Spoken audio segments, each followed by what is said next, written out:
John. On and is mute. Yep, you're good. Should be good. Good morning. That's still there. It's coming now? Not yet? Little bit? Mavutse. Oh no, wait, it's not morning anymore. Mraho. Ego. Amakuro. Sabatonziza, huh? We started our work in Zimbabwe, and I was just sitting here trying to remember, I remember my first words I was trying to learn in Zimbabwe, and I would remind myself it was something like salad and bananas. Huh? Salibonani? No? Come on, there's somebody here from Zimbabwe. Am I correct? Salibonani? Yeah, greeting. That's what I'm trying to do. Right. We have Ndebele and then Shauna. And that's Ndebele. Yeah, right in the middle there. Interesting. That one. You remember that one, huh? Yeah. One day we'll all be speaking one language. And it'll be Spanish. No?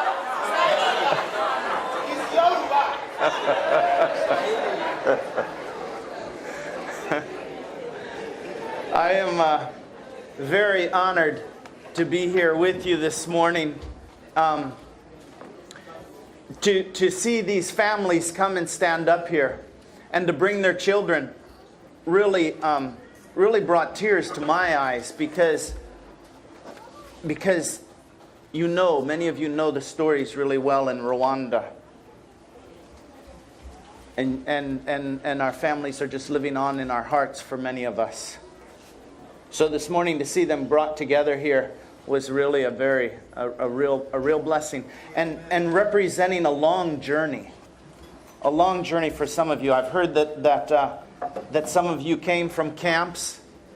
I was just in Rwanda in August, and I was there again this last July. I'm not on the internet right now. If I was, I would bring you some pictures. We just have to Google, and we see these camps. Rwanda, this country that had such an enormous loss of life. It's something that we hadn't seen. In 100 days in 1994, we lost more of our brothers and sisters than in any other 100-day period in the century. And it wasn't from a storm, it wasn't from a tsunami, it wasn't from a hurricane. It was at the hand of one another.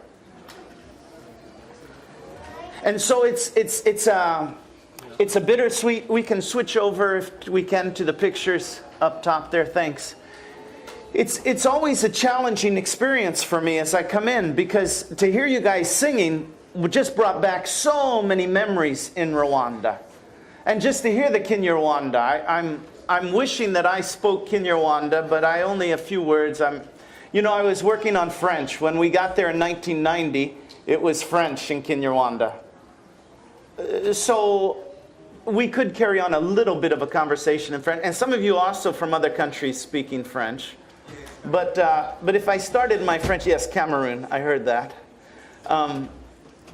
It wouldn't be pretty, and so we'll stay with English. But when we were there in Rwanda, my wife, and I'll introduce you more formally to my wife, Teresa. You just wave right now so people don't keep looking. I'll introduce you and invite Teresa to join me in a little bit. But when Teresa and I were back there at the 20th commemoration of the genocide, we went out in the countryside. We were going to Gitwe. Many of you know Gitwe who have been in Rwanda. For those of you who don't, you know Rwanda is right like smack dab in the middle of Africa. And many consider it the womb of the Adventist church. There were many missionaries back there in the late 1800s, early 1900s. And there at Gitwe, they formed a theology center, training pastors. And from there, they went out into what was the Belgian Congo in those days, and Zaire, and now, of course, DRC. And they went to many countries. But Gitwe is seen by many as a birthplace and the spreading of Adventism there in Central Africa. Now, I'm sure some other places have similar stories. But as we were driving to Gitwe, we were leaving the main road from Kigali, getting onto a dirt road, and it was market day for many people in Rwanda. Sabbath, Saturday, market day, and there was a lady heading to the market, and there were many people, but I noticed this lady, she had a rabbit. And the rabbit was still alive, and it was climbing out, and she was pushing it back into a bag, taking it to the market. So when I got to church there at Gitwe, I asked the young people to come forward, the children, and I asked them, what is a shepherd? And they had some very interesting ideas, and I said to them, that lady who I saw shoving her rabbit into the bag, was she a shepherd? And the kids all go, no, no. I said, okay, farther down the road, I saw a man, and he had a sheep, and he had a rope around the leg of the sheep. And you know, when that sheep starts to go, you pull on that rope in the leg. You know the story, some of you. Was that a shepherd? He had a sheep. We got a problem, huh? Okay. There was another guy, and he had a cow, and he had a stick. Was that a shepherd? Yes, no. What? No. When Jesus talked about a shepherd, he wasn't talking about shoving somebody in a box or a bag. He wasn't talking about tying a rope around their leg. He wasn't talking about following them with a stick. He said, my sheep what? They know my voice, and they follow. Now, that's not a strange story for you. That's not a strange story for literally millions of people in Rwanda, because Rwanda is a country where about 80% of the people go to church every weekend.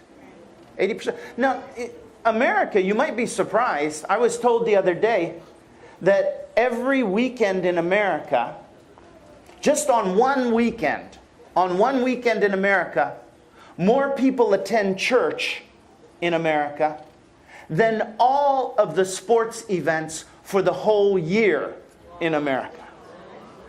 Now you've seen the stadiums, huh? Full of thousands of people, and you see the wild fans, and you hear the noise, and we often could think that well, as a church, really we're in the minority. Now, I'm not talking about Seventh-day Adventists. Well, wait a minute. If I'm talking about Rwanda, what about Seventh-day Adventists in Rwanda? Are they the largest religion in that country?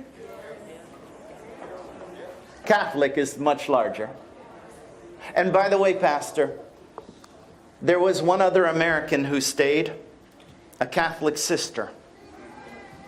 There were 11 of us in Kigali who stayed during the genocide from outside, from Europe. 9 of the 11 were Catholic.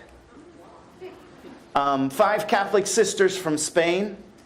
2 Catholic fathers who stayed with their church in Nyamirambo. 1 from France, 1 from Belgium. From Germany, France and Germany. Another Catholic priest from Poland, I believe he was in Gikondo. And a Frenchman who wasn't a priest, but he was definitely Catholic. He said to me, Carl, you know why I'm Catholic? And I said, tell me, Mark. And these are always conversations in French. And he says, it's the best way I can give the church a hard time. Mark had long hair and a long beard, and he was taking care of children in a house, a small orphanage. So when all the foreigners were leaving, were being ordered actually to leave, their governments were telling them, we're leaving, all of you, you don't have a choice. Mark said, no, je ne quitte pas, I'm not leaving. Huh?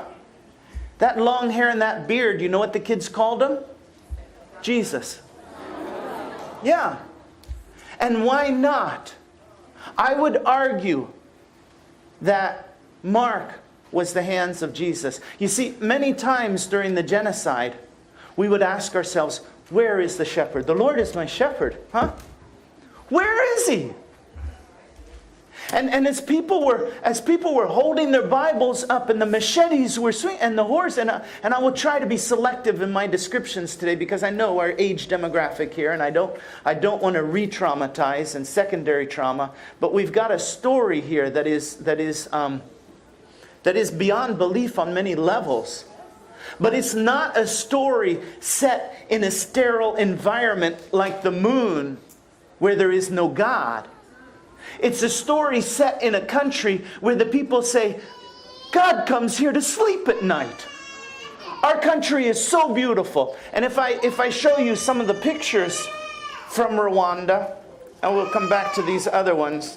Wait a minute. Let me get you some other pictures. Okay.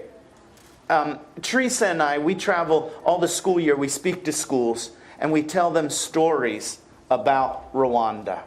Not just 1994, but also about Rwanda today. And we show them films. I don't have sound for you here, but I hope some of you, when you go home this evening,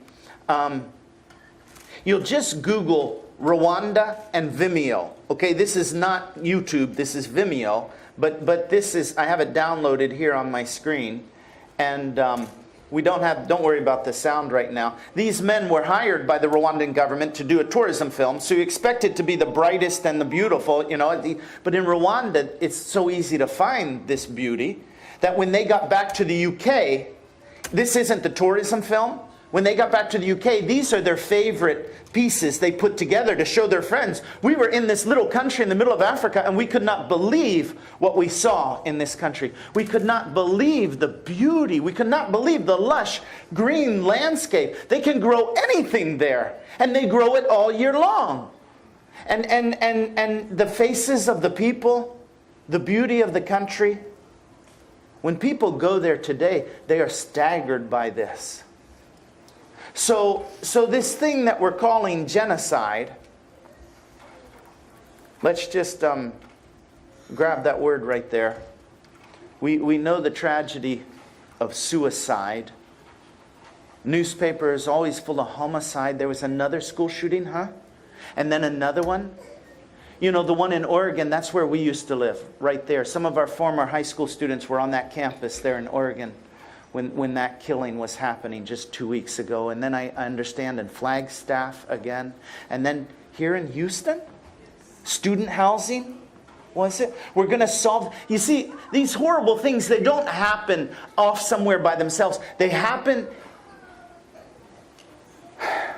in the presence of God, in the presence of the shepherd. And it's nice to sing songs about, you know, the Lord is my shepherd, I shall not want. He maketh me to lie down in green pastures. He leads me beside still waters. He restores my soul. It doesn't matter. The valley shadow of death, it doesn't matter. In the presence of my enemy. Those all sound really good. But what about when you're in the church with hundreds of other people and they're outside singing songs and chanting, and there's gunfire and there's machetes, and you're telling your little ones, it's okay, it's going to be okay. When we came to the church before, we were safe. We're going to be safe now. Usually in Rwanda, when there were problems before this, and they came to the church, they were safe, mostly because of the Catholic sisters and the Catholic fathers from Europe who were there in the church. And that international presence was a huge part, combined with the sacredness. You used that word sanctuary this morning. Combined with the attitude of the sacredness of the sanctuary, people were safe, but not in 1994. In 1994, we will lose our brothers and sisters by the thousands. And moms will be saying to their little girls and their little boys, it's going to be all right, it's going to be okay. And they will do everything they can to shield them in those last moments. And people are shouting, God, save us. And so we ask ourselves, where is the shepherd? As if the shepherd, you followed this, huh? You see the big lie right here at the beginning is there's no such thing as my world. This idea, my world, it's only it's a construct in our imagination. It's our world. And we have to shift our thinking from my world thinking to our world thinking, which is pretty exciting in a group like this, an international group. I see all these flags and things like this, and I hear all these languages and stuff. You got it. You understand that here very, very well. There's no such thing as my world. In fact, what do we sing? This is my Father's world. This is not just our world. This is my Father's world. And my Father has invited everybody to the banquet. Everybody to the banquet. And sometimes we have the audacity. Paul tells us in Romans, he says, are you kidding me? Sometimes you actually try to cross somebody off the list. You didn't invite them to this banquet. Our Father did. It's our Father's world. And so we look at these things and we say, how do we shift our thinking from my world thinking to our world thinking? Our world would be better with you in it. And I heard it again and again this morning, Pastor. You said this is a blessing to our congregation as we come with different languages and different cultures and different life experiences. Because many of us have no clue. Those who are standing right here, and they came from camps, we have no clue what it's like. I'm not just talking about being hungry. We all have had some hunger and stuff. But I'm talking about fearing for our lives. I'm talking about comforting somebody after they have been violated in ways we won't even talk about here. I'm talking about experiences that we have no idea. And you're like, can you really live after something like that? And so each time we go back to Rwanda, we're learning more stories. Our story, Teresa and I, we met in high school. We were at Walla Walla University together. I trained to be a high school shop teacher. We moved to Zimbabwe in 1981.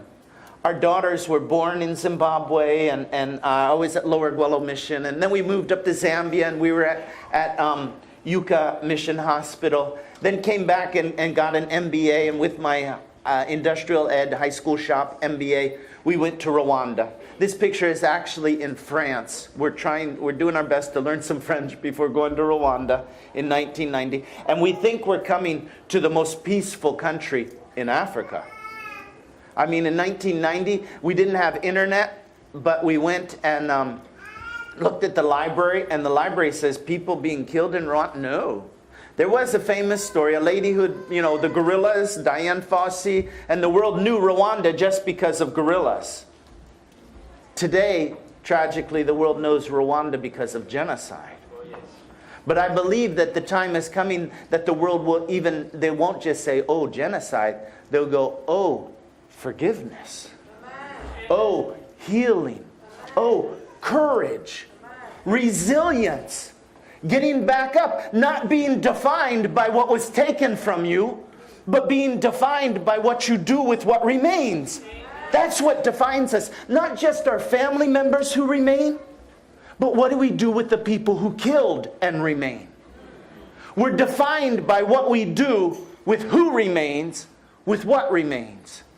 And so when I remember visiting the camps there in, oh man, is this story okay to tell here? Okay, I'm going to tell it. I'll use a little code language. The camp is just north of Kigali. It's got about 15,000 people from the Congo there. And yeah, I might need a lot of those. Thank you. It's got about 15,000 people. Some young boys, they've just finished high school, and they're walking. We're speaking French as we're going around the camp, and they're showing me the camp. And for some of you who haven't been there, basically we've woven some sticks together. We've covered them with mud. And then we've been fortunate enough to get a tarp from the UN to put over the roof. And that's house. And then the people in the camp have not had enough school. They said, hey, let's form. And so they formed their own school. At this particular camp, 80% of those 15,000 people, 80% of them are Seventh-day Adventists. 80%. I'm glad to hear you say, whoa. And I hope you won't just say, whoa. I hope you'll go after today, because there's and see what can we do for our brothers and sisters. And it might not be that camp, although don't forget it. I had a man come to me in Portland, and he's working with young people in Rwanda and Uganda and South Africa to help them get into university. Not in the camps, in those countries. But he says, I was compelled to go visit this Camp Gehembe. And he says to me, he's not an Adventist. He knows I'm an Adventist. And he says to me, do you know that 80% of the people in that camp are Adventists? And I'm like, honestly, I've been there several times, and I knew there were Adventists there, but I didn't know 80% of them were Adventists. You know what his name is Shoshan. Shoshan's vision. A white guy in Portland, the Northwest up there. Shoshan's vision is that these young people in this camp will receive not just a traditional education, but they'll receive an education of healing, of peace building, and reconstruction. Because Shoshan says they're going to go home one day. And a lot, these boys who were walking with me around the camp, they had started first grade in that camp. So that mud stick canvas covered roof that was their house, right next to another mud stick canvas, right next to another one, right next to next. They had been there for 12 years. 12 years in this camp. But even in this hard situation of the camp, there's some boys playing basketball with a homemade basketball. And I said to them, to these boys who were showing me around the camp, I said, okay, I get homemade soccer balls. Anybody, you can, get some banana leaves or get some trash or something, wind it up, and you can kick it around. Anybody can make a soccer ball. But how is that basketball bouncing? And the boys looked at each other and they kind of smiled at me. And one of them, they smiled at each other. And one of them looked at me and he says, well, we go to the clinic and they have rubber gloves and some other items made of rubber, and we put them in the middle of this ball, and we wrap it all around, and there you got a basket. You see, when I say that we're not defined by what we don't have, we're defined by what we do with what we have. Simple as it might be, play. And so Teresa and I, we moved to Rwanda. Our family, I just had to show you today. Isn't it amazing how my wife doesn't change? But our kids and me, we change. But my wife, she doesn't. It's a special miracle. We went to Rwanda working with ADRA. We were building schools, operating clinics, and of course, I won't go into the history. Tonight, actually, if some of you want to come and invite some friends too, so there's maybe no place to sit in here, we're going to have a short 40-minute film about our experience during that time. So I'm not going to go into a lot of details this morning, because I'm still wanting to come back to this idea of the shepherd, and I want to talk about the shepherd with you this morning. But this evening, if you come back, there'll be more. But it was very rewarding work. These would be the what we call blendes in Rwanda. These aren't even as nice as the stick and mud and canvas roof. You see, because of the 7 million people in Rwanda in the early 90s, of the 7 million people, 1 million will be chased out of their homes by the fighting, and they'll be living in these little structures. Oh, and I was talking earlier about Seventh-day Adventists in Rwanda. So of the 7 million in Rwanda, about a half a finger. 7 million, about a half a finger, 300,000 were Seventh-day Adventist. So most of the fingers were Catholic. And then the Protestant and Muslim and Seventh-day Adventists were then the largest of these non-Catholic religions. The largest were Seventh-day Adventists. So when I talked about us losing nearly 1 million brothers and sisters and babies and grandmas and aunts and uncles, it's happening in what the rest of the world calls a Christian country. A country where most of the country is in church on the weekend. Now, the ones who are planning this genocide, and I'm sure most of you here, you know much better than the people I talk to, this is not a problem where one group of people hates another group and they've hated and finally they started a genocide. No. This is actually a situation. If you go to Rwanda, you get so confused if you're a Westerner because you're always trying to figure out who's who. That's what we Westerners do. And then in Rwanda, they're marrying each other all the time. They're speaking one language, which you heard beautifully sung here today. And yeah, there's a group they call Hutu and a group they call Tutsi and a group they call Twa. But love, they just married each other by the thousands. You ask any Rwandan, and they'll tell you, this is not unusual. Someone in the family, well, they were trading and trying to get, when it was a more advantage to have a Tutsi ID card. The Belgians, we trade and we try to get Tutsi. No, but then after independence, it's an advantage. We could be I want my kids in school, let's get a Hutu ID card. But there's much more evidence of love in Rwanda in the marriage than of a hate that could lead to genocide. So this is politically driven. This is very much driven by a small group of people. And tonight we might get into some more of that. But in any case, after 3 years of war, we were all hoping for peace. And everybody laid down their guns, the RPF laid down their guns. But there was a small group of people who said, no, we will never have peace. We had a very comfortable home there. Our kids were busy playing with neighborhood kids. I joke around. We often talk about little half-naked children in Africa. That's our boy. The other kids have more clothes on than him. But for 4 years, our kids were playing with the neighborhood kids there. And I don't know what he ate in some of those houses. I don't know what. I know Lisa was always looking to find a baby. She was happy if she could find a baby there. And so when the plane is shot down and the genocide begins, that night, the next night, Thursday night, a gang comes with clubs and machetes to our house. And from the little houses next to our house, these ladies come and they stand in front of the gate and they say to these guys with their clubs and machetes, no, you can't go in that house. Their children play with our children. You see, the behavior here is scary. We don't know. I think maybe they would rob us, but our neighbor ladies, and I think here's two of our neighbor ladies who stood there at the gate. These ladies said, no, they weren't going to rob you. They were going to kill you.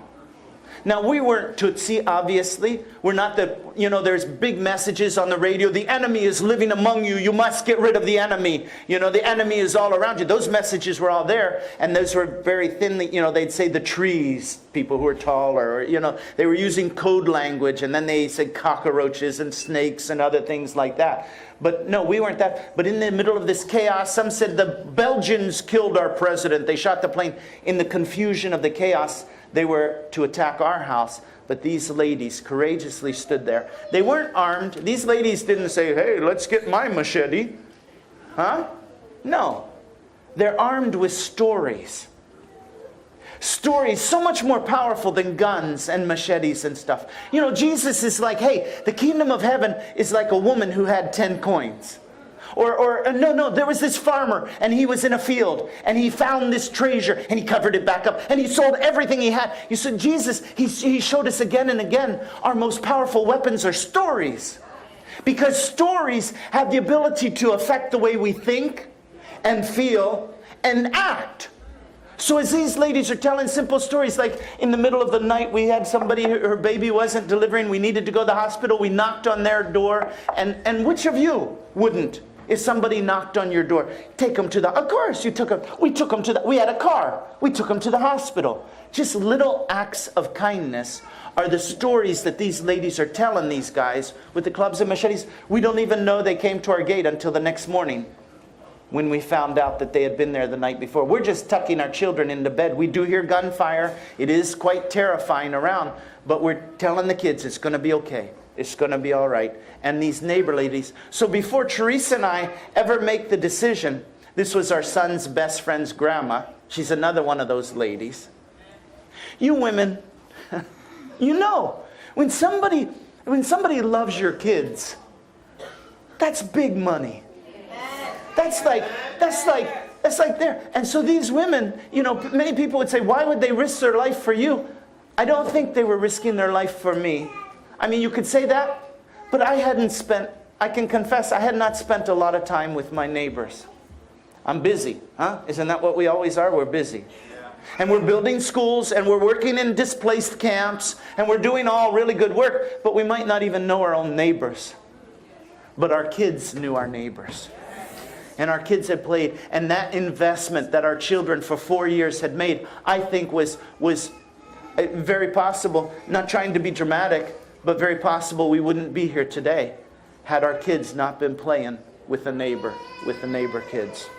And so when the American embassy is ordering all of the Americans, get in cars, come to the American ambassador's home, they're closing their embassy, they're smashing the hard drives of the computer, everybody is leaving. We're like, whoa, this is way, way too fast, huh? The plane is shot down Wednesday night. They're saying the enemy, the Tutsis, killed our president. The killing is happening Thursday and Friday. The embassy is saying we're all leaving. And by Sunday night, they'll all be gone. So fast. You know, we talk about the final events. We've heard this ever since we were little kids in the Adventist church. Will be rapid ones. And yet we're saying, well, you know, I remember in 3rd grade, I never thought I would get married. I didn't. Jesus will come before I go to college. Huh? The rapid events, the final events will be rapid ones. When we live from a sense of panic, it soon wears off. But when we live from a sense of the love of the Father, and because of the love of the Father, you see, people want to tell me, where's the shepherd? Here. Right there. There's the shepherd. You see, we as if God sometimes does do these miracles where it's like an invisible shield comes around somebody, or the gun that's pointed at them and click, click, it doesn't fire, and we say that's a miracle of God, and I don't doubt it. But much more often, when somebody courageously stands up for somebody else, that's a miracle of God. Jesus said, you know what's most important? Just 2 things. And really they're one. You see, because we could spend a lot of time, and I won't this morning, we could spend a lot of time saying why. As organized religion, why did we fail in Rwanda? Individuals? No, God shone through individuals. Sometimes congregations, but not often. Not often was there a congregation who said, this is not... It's not just love your neighbor, huh? It's love your what? Your enemy. Amen. You see, this is what I don't know, maybe we should take some time this morning. Well, okay, let's do 2 minutes. Here's my question. You're sitting here Sabbath, you had your Sabbath school quarterlies this morning, you had your Sabbath school lesson, and every week we have this, and all around the world, they're studying the same Sabbath school quarterly. They would come to Rwanda months before, a half a year before, and our translators would sit at their computers and they would translate the Sabbath School Quarterly into Kinyarwanda. So people in Taiwan and people in Rwanda and people in Colombia, they're studying the same Sabbath School lesson. But here's the problem. In your situation, in your neighborhood, in Houston, a storm is coming.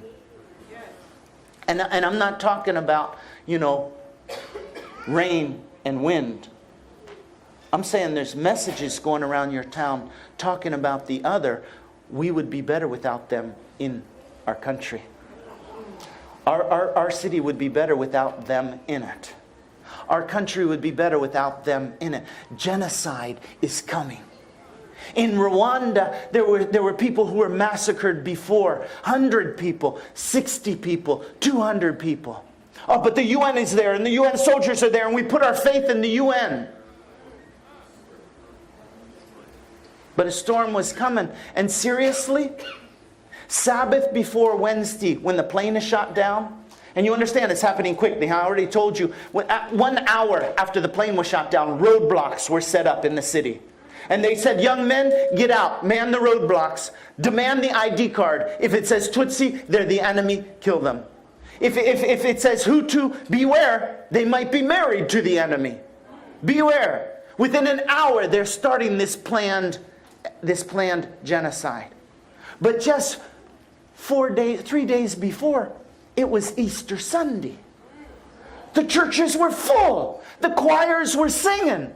And the day before that was Sabbath. And the Adventists were full. The churches were full. And the people were studying the Sabbath School Quarterly like everybody else was studying. And I'm not saying, I don't even know what was in that Sabbath School Quarterly. But I know that the people in Rwanda knew a storm was coming. And the leaders of the church knew the storm was coming. And I don't want to be saying, pointing fingers. What I want to ask is, when a storm is coming, what do we do to prepare? And perhaps the do you think that, okay, I stop for a minute. You take 2 minutes. Would you change anything that you're doing now if you knew that on Wednesday, now the people didn't know which day, huh?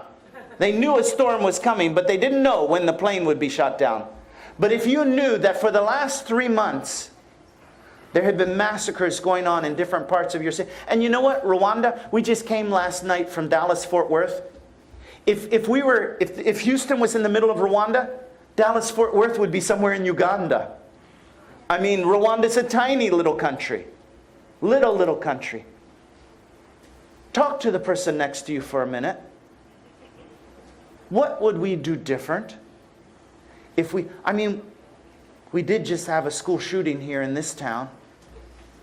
How is that changing the way we live our lives? Talk to the person next to you, please, for a minute.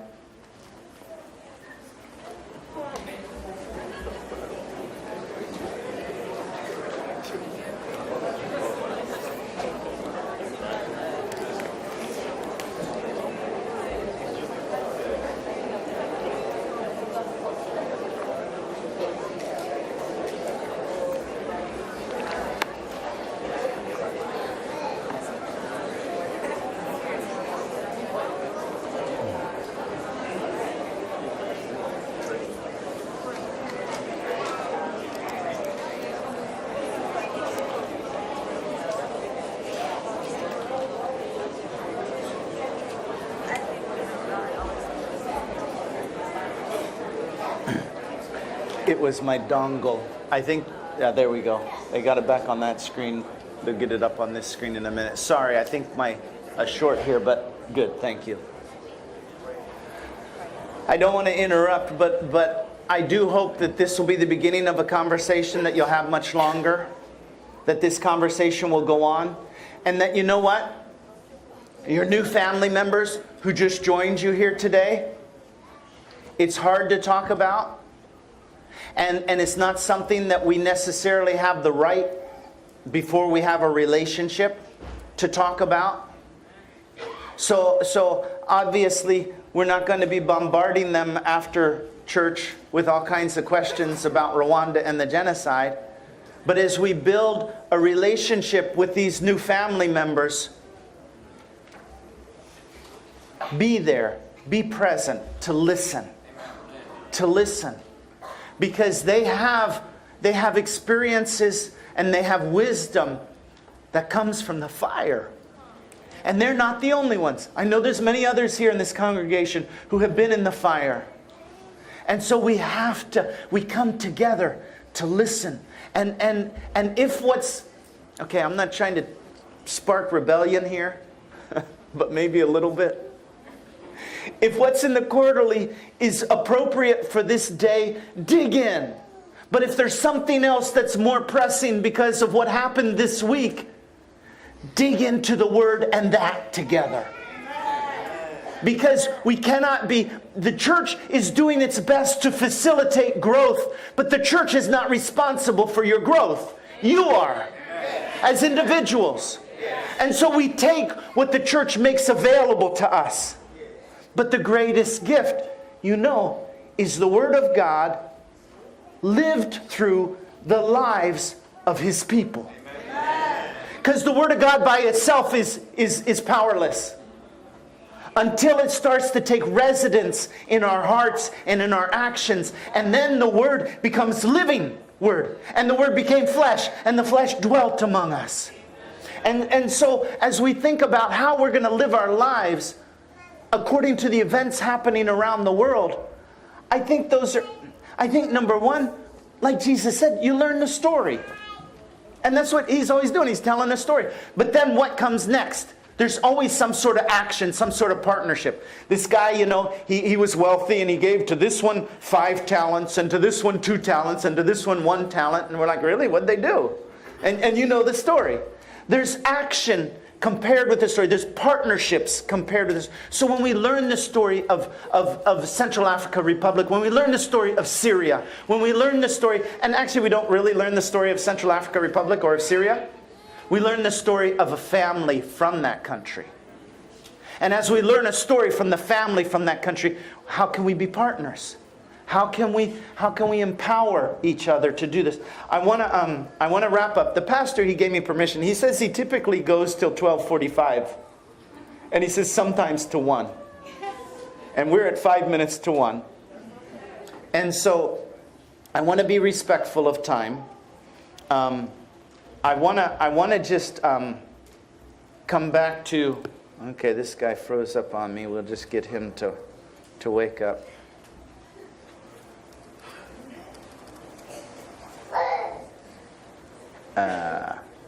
I'm going to restart. That's all right. We'll just restart you. It did this yesterday. I was at Texas Christian University, and for the first time yesterday, it started to do. But maybe, are you going to behave now?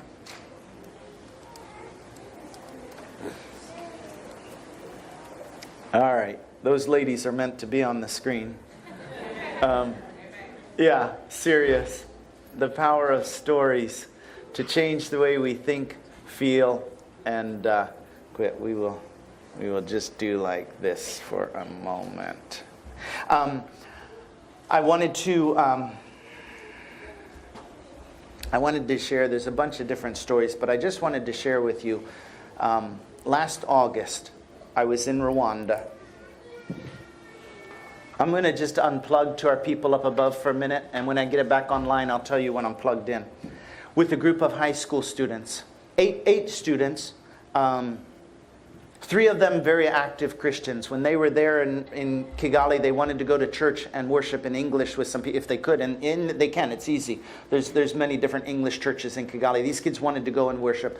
3 of them just maybe God is, maybe God isn't, kind of agnostic. 2 of them atheist. No, there's no God. And so I'm with these students from public high schools here in America, and we're looking at Rwanda. And I want you to join me now to try to look at this little country through the eyes of these 8 students, okay? And they come from a school called the School of Ethics and Global Leadership. We took them around the country. We did go to some of the memorials.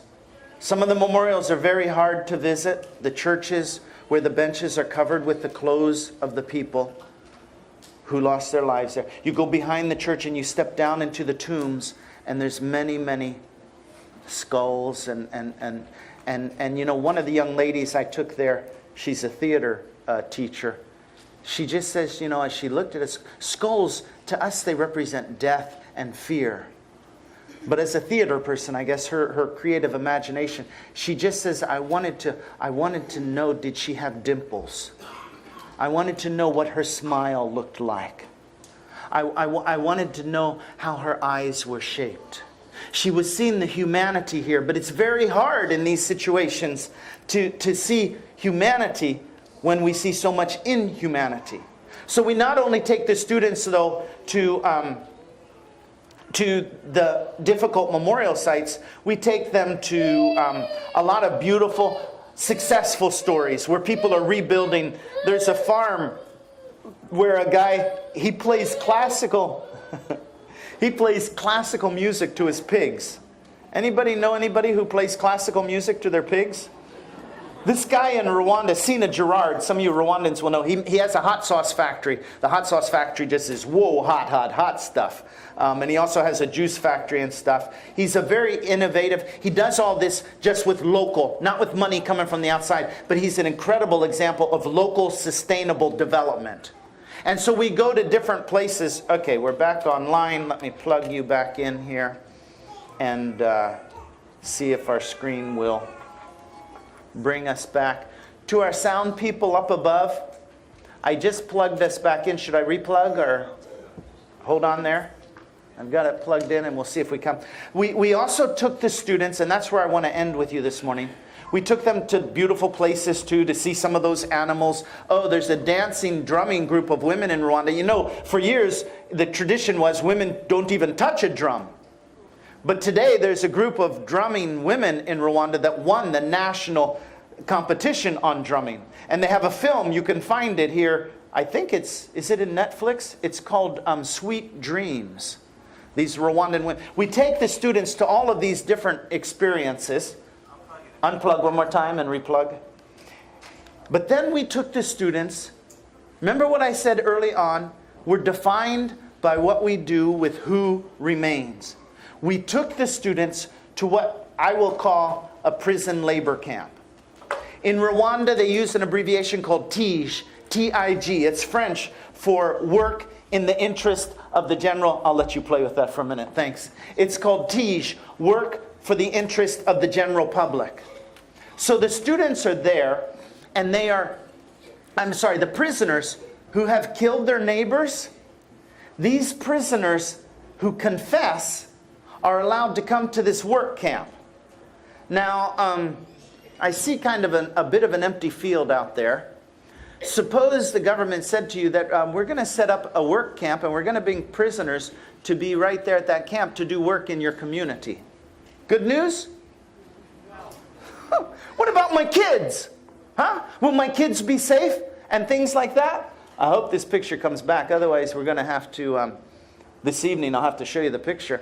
Because here we are at a work camp in Rwanda with 200 men and women who have confessed to kill. They are making bricks to be used in building schools. They're doing, yeah, there you've got it up on that one. I'm sure it'll come up on the other one in a minute. They are, sometimes they're building roads. You saw Rwanda with all the hills. They're making radical terraces. My Rwandan friends will tell me, stand behind me, some hills are, you got it, thank you. Some hills are so steep in Rwanda that a woman would drive a stake in the ground, put a rope around the stake, and put it around her waist before she works on this steep hillside, because if she stumbles, she could fall way down the hill. So now these people, that'll work for me. Yeah, that'll work. Yeah, that's fine, that'll work for me. Okay, and let's make you big. And let's come on down here.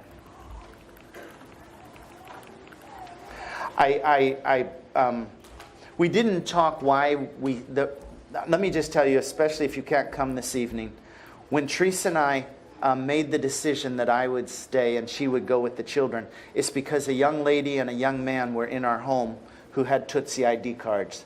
The young lady worked in our home, and she lived with us for like 4 years. And her ID card said Tutsi. The young man came in the evening as the watchman. His ID card said Tutsi. And so when they start to kill everybody, the embassy is saying, we're all leaving, get in your cars and go, but you can't bring any Rwandans with you. This really just makes me kind of sick in my stomach when I tell the story again. We had plans for ourselves as foreigners, but we didn't have any plans for our Rwandan colleagues, our Rwandan brothers and sisters, our Rwandan neighbors. And so Teresa and I said, well, we can't just leave these two people in our house to be killed.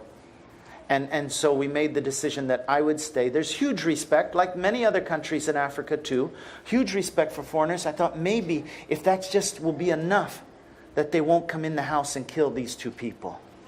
So that story will be continued tonight, but that was what was at the beginning of our decision to stay. So coming back now to the story of years later, I will have to tell you about Gasikwa too, and you'll see these stories tonight if you're able to come. But here's the kids I took to Rwanda this summer, those high school kids. And a dance school for children who are on the street. They're trying to get them off the street into school, but you can't just go straight from the street to a classroom. You've got to learn skills. You've got to learn discipline. You've got to learn responsibility. So this school is teaching them not just dance, but also English and computer and other skills. And the guy who plays classical music to his pigs, and I told you that story and stuff, and the dancers and things. And the places, the memorials, very, very hard. But here we are. This doesn't look like a typical prison work camp, huh? Look at these boys. They heard that there were some foreigners, some Mzungus were there visiting the camp. And these boys came curious to look. And they peek out underneath the hedge. Who's visiting? Now, this work camp like I said, these men have confessed to killing. And there's no fence, there's no wall. I'm thinking, boy, at nighttime you could just run to the bananas right there, huh? You could escape. And I say to the guards, and it's kind of a little bit of a stretch to call them guards, because here at the top of the picture, these three men, they're the guards, but they don't even have a gun. And there's no fence and there's no wall. And I say, do they ever try to run away? And the guard kind of laughs and he goes, no. He says, if they want to go home for a wedding or for a funeral, they have 10 days every year that they can go home. What? What? Now those boys who were running through the middle of that camp like it was a playground, they're not afraid. You see, Rwanda says we have to find a... probably I'll have to get another connection for my laptop. But they saw the pictures. It's all right. That'll work. That'll work. These boys, they don't see them as killers. They see them as brick makers. They see them as road builders. Yes, as they grow older, they learn some more of their story. But what I usually do when I'm speaking with classrooms, next week we'll be in some high schools in the Fort Worth area. I'll say to the students, look at that picture of those people and imagine, I can promise you that some of those people in that picture have not used any of their 10 days of vacation. And so I'll ask the students, talk to the person next to you, why do you think they have not used any of their 10 days? And they start talking, and you know what they say. Maybe they feel guilty and ashamed. If they go back home, maybe there's nobody there. Or do they have to face the people when they go back home? One girl said, what if he wanted to go home for a wedding and his daughter wasn't ready for her father to come to her wedding? That was a 6th grader who said that. You see, as we step into the shoes of the other, you know, the picture there that I had earlier of the students standing in front of these people, somebody said, these kids from America and these people who committed genocide, they have nothing in common. Well, as soon as they start learning their stories, they find out we have a lot in common. And as that little 6th grader said, maybe the bride didn't want her father. Because in America, there's times when brides don't want their fathers to come to their wedding. And so she started to see the humanity. I found out this last August that on the weekend, the people in the prison labor camp are switch into civilian clothes and they go to a local church on Sabbath or on Sunday. You see, they're saying we're defined by what we do with who remains. People. Okay, I almost said this. So hold on to this for a second, because I caught myself. I almost said people deserve a second chance. And we usually say that quite quickly. But when you've been in Rwanda, and you've seen the things that some of these people have done, and I was there and I saw these things, I'm not so quick to say that people deserve a second chance. But I look at those little boys, and I'm very quick to say they deserve to grow up in a community that values second chances. So I might not, in my heart, in my head, yes. Forgiveness, yes. Second chance, yes, in my head. But in my heart, I can be struggling with this. And it's not something that I have naturally. And I have to say, Father, give it to me. And I did this last time. I met a prisoner with these kids. And he was, this evening, when you see the film, you'll see that there's an orphanage where we're bringing food and water. And there's a group who come, they said the day before, empty this orphanage because we're coming tomorrow and nobody will survive. You empty it. We don't care if they're Hutus. When we come tomorrow, this place better be empty. Which was kind of, by many people's standards, a kind warning. But where were they going to go? And so when I got there with water, just minutes before these guys got there with their machine guns, it was a potentially horrible situation. And the leader of that killing squad, I'm going to say accidentally met him in prison. And I was shocked. I didn't recognize him after these years. He had killed one of our best friend's mother with 30 other people. He had killed hundreds of people in this neighborhood. And he had come this day, and he had stolen trucks from us at ADRA. We had quite a history with this man. Stolen trucks are nothing, though. Nothing compared to what he was doing. And here he was to kill everybody at the orphanage. And now, 21 years later, I'm sitting across from him in the prison office. I think it's a surprise. I mean, I'm surprised. I think it's an accident. But of course, what's the shepherd say? This is no accident, Carl. But honestly, I had nothing good for him. I had anger. I had confusion. I'm like, I don't recognize him. He says his name is Gregoire and he's from Nyakubanda. And I'm like, that was the name of the guy who did this in Nyakubanda, and that's the place. And so the students asked questions for about an hour and a half, and it was a very interesting conversation with 4 people who were leaders during this time of killing. And the students talked. One of them was a Muslim lady. I tell you, it didn't take long. And for me and the students, she started to win our heart over. And we started to have compassion and empathy for this woman. Some of the men we were struggling with and some of their answers, because we want individual accountability. And they're saying we were ordered to do this. And I don't minimize the power of being ordered to do this, but still we have a choice. And one of those 3 men was a pastor. I don't know what church. And so the students, imagine again, remember we've got 3 active Christians. We've got 3 who are not sure if there's a God. And we've got 2 who are atheists. And as they're looking at these testimonies, and this guy is a pastor. And the guy who's a pastor says, why did you do it? And he says, we were ordered to. I'm like, are you kidding? You know, I wanted to just go across there and grab him and say, you don't take your order, you take your orders from God. You have so much influence. In Rwanda, pastors are respected like many people in America would not believe. They would not believe how much pastors are respected, how much influence they have. And this man is sitting there saying, we were ordered to do it. And yet I'm not in his shoes. I'm not to judge. But all I had, when finally the interview was about over, I said, I have to ask. And so I started speaking to this man, Gregoire, in French. And I said to him, you said your name's Gregoire from Nyakubanda. Isn't that where Gasimba Orphanage is? And he goes, oui. And I said, I really didn't know what to say now, because inside I can't tell you all of my feelings inside, but there's nothing good at that moment. Nothing good. And I say, you said you confessed. Did you confess to the attack on Gasimba Orphanage? And then he doesn't answer me. And there's a really kind lady. She works in the prison.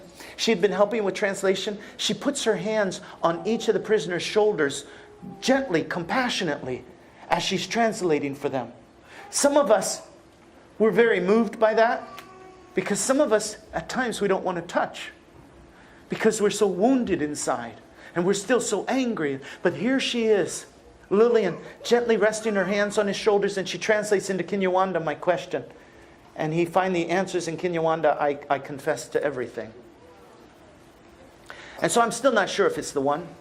And so I say, what kind of car did you drive during the genocide? And again, I'm speaking to him in French. He doesn't reply. He waits. She translates Kinyarwanda. He says, a green Mercedes. And I knew then that's the guy. I remembered that car. I had been forced into that car. I knew that car. And now what am I going to say? I said, do you recognize me? No. Well, there was a Catholic priest who was bringing water to the children. I said, well, I'm not a Catholic priest, but that was me. And Lillian, the prison worker lady, she says, Carl, are you okay? And I'm like, yeah, but I'm not okay. And then I looked at the warden and I said to the warden, I said, maybe I can come back another day and visit with Gregoire. And the warden's like, sure, absolutely. And okay, so no more questions. Let's all stand. The warden says to the prisoner who was the pastor, would you pray for us? Again, that generated a lot of interesting conversation among the students afterwards. Forgiveness. What is forgiveness? What is this journey called forgiveness? This thing that we read about, and Jesus says, you know, if you don't forgive, how am I going to forgive you? It's not like you don't deserve. Forgiveness isn't about deserving anything. But until we experience that for ourselves, how are we going to for somebody else? And so I go back.